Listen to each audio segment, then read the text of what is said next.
Hello प्यारे भाइयों और बहनों, आपका मेहर टीचिंग में स्वागत है। मैं आपको रीट और पटवार वनपाल के अकॉर्डिंग से राजस्थान माध्यमिक शिक्षा बोर्ड की ओल्ड में जो 2017 और 18 में चलती थी उसमें से राजस्थान अध्ययन के 4 बुक्स हैं जो 9th 10th 11 और 12th जो बुक्स चलती है राजस्थान के इतिहास में, वो भी मैं आपको कराने जा रही हूँ डिटेल से, जिसमें से राजस्थान कक्षा 9 की लेके चल रही हूँ। ये भाग फर्स्ट है। राजस्थान अध्ययन में 4 भाग है, उसको पूरा करना है। आपका रीट का और पटवार का पूरा कोर्स कंप्लीट हो जाएगा और कांस्टेबल और ग्राम सेवक चारों में।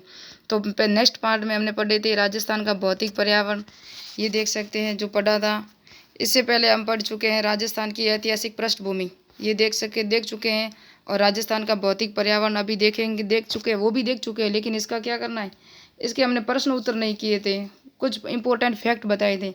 अभी राजस्थान कला संस्कृति जो पार्ट है, तीसरा पार्ट अध्याय है, ये राजस्थान की कला संस्कृति। इसके अंदर हम पढ़ेंगे कला और भाषा साहित्य और नृत्य, चित्रकला, ये सब इसमें देखेंगे। अब इसके इम्पोर्टेंट क्वेश्चंस करेंगे।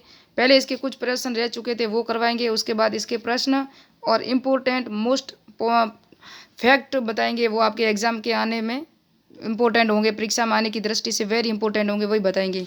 तो चलो अब देखते हैं नेक्स्ट आगे।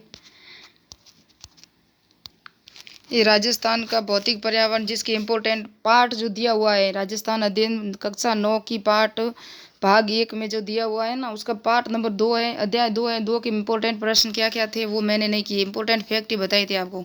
तो अब देखते हैं राजस्थान का क्षेत्रफल, इसमें राइट होगा ये 3,42,042। और इसमें नेक्स्ट पॉइंट प्रश्न में क्या होगा राइट, वो देखते हैं अभी। राजस्थान की क्षेत्रफल की दृष्टि से प्रथम स्थान, ये इसका ये राइट है। ये इंपॉर्टेंट प्रश्न जो पीछे दिए हुए हैं यही एग्जाम में आते हैं, मैंने देखा है कई बार। राजस्थान में कितने संभाग है, 7, और नवीनतम संभाग भरतपुर संभाग है। और नेक्स्ट प्रश्न है राजस्थान के क्षेत्रफल की दृष्टि से राजस्थान का सबसे बड़ा जिला जैसलमेर है। ये हमने पढ़े थे फैक्ट में भी, लेकिन ये प्रश्न देख सकते हैं। अरावली की सबसे ऊंची चोटी कौन सी है, ये देख सकते हैं हम। इसकी अरावली की गुरु शिखर है जो 1722 है। और इसके आगे हम और देखेंगे राजस्थान के अरावली पर्वत श्रृंखला के विस्तार की दिशा क्या है, ये दिशा दक्षिण पूर्व से उत्तर पश्चिमी दिशा है। और ये इसके आगे हम और देखेंगे हाड़ौती के पठार में कौन से जिले आते हैं, इसमें कोटा, बूंदी, बारा, झालावाड़ आते हैं। ये पर्यावरण अध्ययन की जो पार्ट है हमारा अध्याय 2, इसके प्रश्न मैंने नहीं करवाए थे, इसलिए ये प्रश्न था, मैंने आपको बताया था अभी। और इसका राइट आंसर भी बता दिया, कोटा, बूंदी, बारा, झालावाड़। और अब एक कुछ प्रश्न इधर से है और कुछ रह चुके हैं वो देखते हैं हम। ये देखें प्रश्न नंबर 12, काली सिंध किस नदी की सहायक है, ये चंबल की सहायक नदी है, ये भी देखना। अभी काली सिंध है ना बड़ी चर्चा में, कि काली सिंध पे 4300 करोड़ रुपए इस पर इन्वेस्ट किए जा रहे हैं, क्योंकि यहाँ पे पानी की समस्या बहुत है। इसलिए इंद्रगढ़ की पहाड़ी से आएगी ये काली सिंध नदी आती है।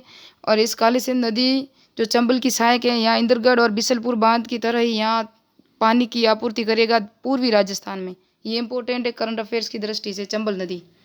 तो अब ये जो निम्न में से कौन सी खारे पानी की झील नहीं है, तो वो पिछोला झील नहीं है। बाकी ये भी खारी जयपुर में, डिडवाना नागौर में, ये लोणकसर बीकानेर में, ये 3 जिले खारे पानी की है। और ये जो मीठे पानी की झील है पिछोला। और राजस्थान में सर्वाधिक वर्षा वाला स्थान कौन सा, अभी अभी मैंने आपको बताया था, सिरोही आबू जो पर्वत है वहाँ पे सबसे ज़्यादा बरसात होती है, इसी के अंदर पॉइंट दिए हुए हैं।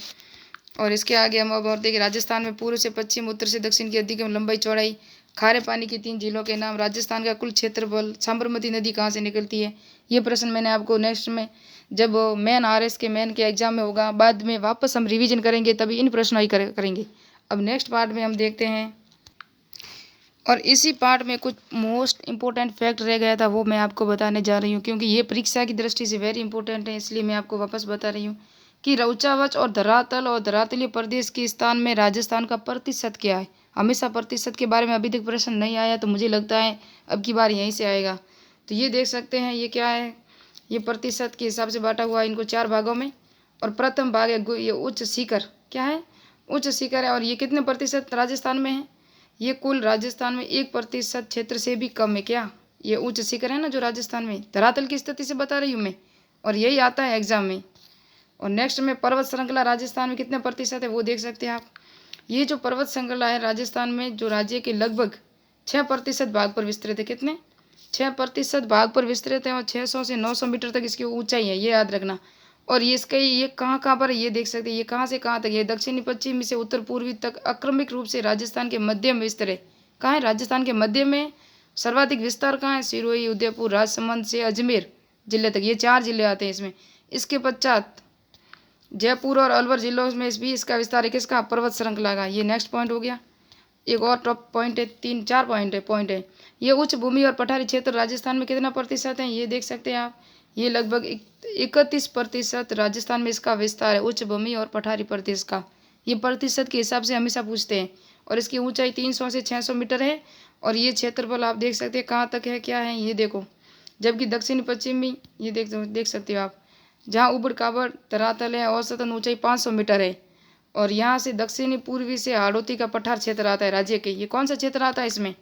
ये देखो, राज्य का दक्षिणी पूर्व में हाड़ौती का पठार के क्षेत्र और चित्तौड़गढ़ और प्रतापगढ़ जिले का पठारी क्षेत्र, ये पठारी क्षेत्र है। 31% है। 300 से 600 तक इसकी ऊंचाई है। और इसमें ये प्रतापगढ़ चित्तौड़गढ़ आता है, ये देख सकना आप, देखना। ये चौथा भाग है मैदानी भाग, जो राजस्थान में सर्वाधिक भाग है। सर्वाधिक यानी 51% भाग पर क्या है? मैदान है। और ये 150 से 300 मीटर इसकी ऊंचाई है। इसका दो वृत्त क्षेत्र क्या क्या है? पश्चिमी राजस्थान का रेतीला मरुस्थल क्षेत्र और द्वितीय में पूर्वी मैदानी क्षेत्र, जो बनास, चंबल बेसिन और छप्पन का मैदान, ये 3 क्षेत्र आते हैं। जो नदियों द्वारा निर्मित मैदान है और सबसे कृषि के लिए उपजाऊ क्षेत्र यही है, उपयुक्त क्षेत्र यही है। ये वेरी वेरी इंपॉर्टेंट फैक्ट है, इनको आप याद कर लेना और रट लेना, यहीं से एग्जाम में प्रश्न आता है। अब नेक्स्ट पॉइंट में चलते हैं, क्योंकि जो इंपॉर्टेंट फैक्ट रह गए थे वो मैं आपको बता रही थी।